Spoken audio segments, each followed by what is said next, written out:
about loss and damage, and those guys pretended they don't hear us.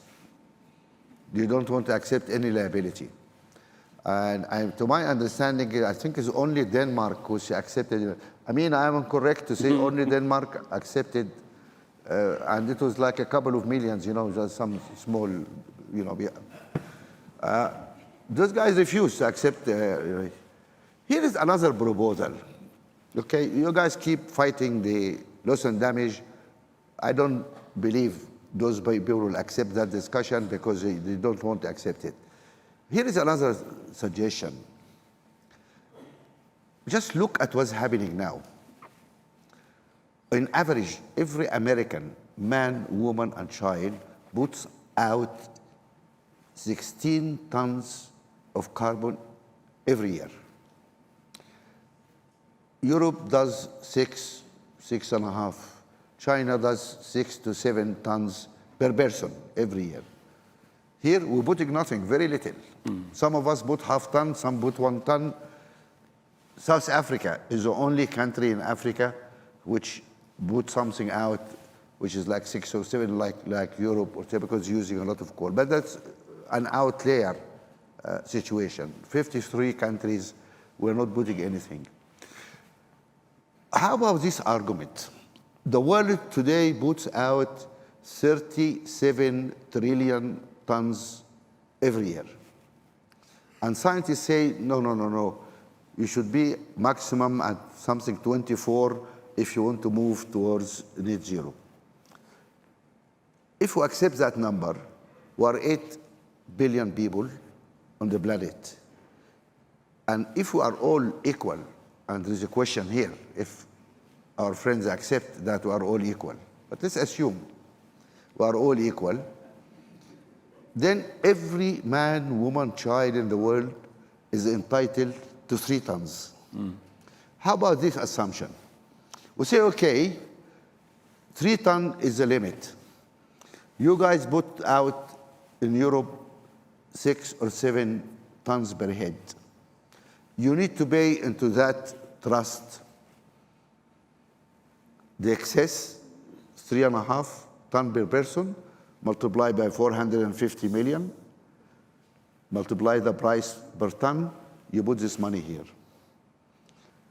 The polluters have to put that money there by international agreement. That is the cost of you. You use something, you pay for it. And everybody understands that. You pay for what you use. Then a country which only emits 1 ton or 2 tons, we say, okay, wonderful. We owe you 1 ton per person. Here's the amount of money. We give you that money. And if we do something like that, enable us to deal with a number of issues, like the Amazon, like the Congo Basin. Everybody tell us, guys, don't touch this, we need it. You need it, pay for it. Yeah, because the whole world pay for that. So we need to create that legal trust where money will be given to the guys who are not putting the carbon out and taken from the guys. That creates a market incentive. My point of view is that those guys taught us about the market. And they told us the market, the power of the market, etc. Even our Chinese friend, and we have a dear friend from China today, told us China may be a communist country, but it believes in the market. Correct? He said that. Okay, this is the market. Let the market force play out. The polluters pay because they are polluting right now. And now they have the incentive to stop polluting because they're paying a lot of money. And the developing countries, which are not putting anything, have good incentive to keep receiving money and to stay as good guys and go green. Why aren't we deploying the market forces and producing some kind of a global system where the polluters pay for what you use? And the guys who are going green receive compensation for that. If we look at that, the countries which are actually affected by climate change are all poor countries. And they are all non-polluters. Then they're going to receive a lot of money. Guys, go and build your resilience and go green, etc. That was a very simple thing. And then people don't treat payments as charity. I think the problem is the polluters. When they say, oh, give you $100 billion, in their mind, it's a charity. You know, okay, I'm going to help you guys, you know, you are victims. But, you know, this year we have crisis here, we have COVID, we have that. I cannot do it. But if it becomes a legal agreement, it's something, it's not a charity. You pay for what you use. Would that be something we Africans should advocate? We say, guys, just pay for what you're doing. Instead of thinking that you're giving us charity. It's not a charity. Anyway, something to think about. But what is important, I think, is to try in your summit to develop a coherent African voice. We need one coherent African voice. 1, 2, 3, 4. And instead of going with 54 very weak voices. That's how to amplify, and I really look forward for that. Thank you. So that was about climate, and we talked about the rigged financial system. Then actually, the global order, or maybe you call it now global disorder, things are different now. And polarization, you know, the things are changing around us. How Kenya is going to navigate now when you have all these competing powers and a lot of antagonizing going on between these powers? I imagine you are pulled this way and you are pulled that way and you pressured here, pressured. How are you going to navigate that to maintain the best path for Kenya? Well, I think let me, you made a very powerful point. I don't know why you don't want me to respond to it, because... No, you're free to respond to anything.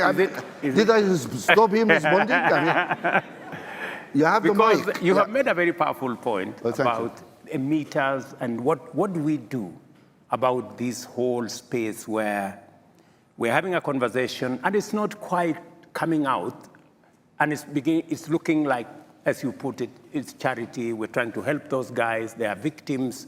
You know, they are affected, that kind of conversation. And I really wish what you're saying would happen, because Kenya would be among the countries we would be receiving a big check, because our grid is 92% green. So we would be looking at that opportunity. But because of the way things are, you know, and we have to be brutally realistic about what is it that we need to do.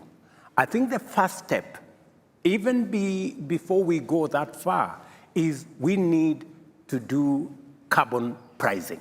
Yes, absolutely.